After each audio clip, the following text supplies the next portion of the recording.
بسم اللہ الرحمن الرحیم۔ آج ہم ایک ایسی طاقتور عمل کی بات کریں گے جو انسان کو شیطان کے ہر وار سے محفوظ کر دیتا ہے۔ ایسا عمل جسے اپنا لیا جائے تو شیطان کبھی قریب بھی نہیں آ سکتا۔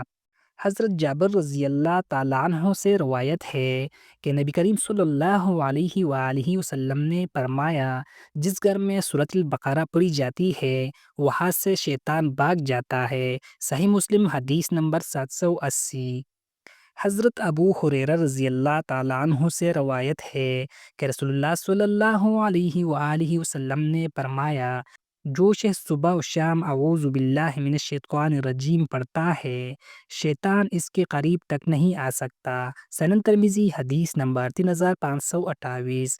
قرآن پاک میں ارشاد باری تعالیٰ ہے، جب بھی قرآن پڑھو تو اللہ کی پناہ مانگو شیطان مردود سے۔ سورۃ انحل آیات نمبر 98۔ جو بندہ دل سے اعوذ باللہ من الشیطان الرجیم پڑھ لیتا ہے، اللہ فوراً اسے اپنی حفاظت میں لے لیتا ہے اور شیطان کے سارے حملے بے اثر ہو جاتے ہیں۔ یا اللہ ہمیں شیطان کے شر سے محفوظ فرما اور ہمیشہ اپنی حفاظت میں رکھ، آمین۔ بھائیوں اور بہنوں، اس ویڈیو کو شیئر کریں، ہو سکتا ہے کسی کی زندگی بدل جائے اور یہ آپ کے لیے صدقہ جاریہ بن جائے۔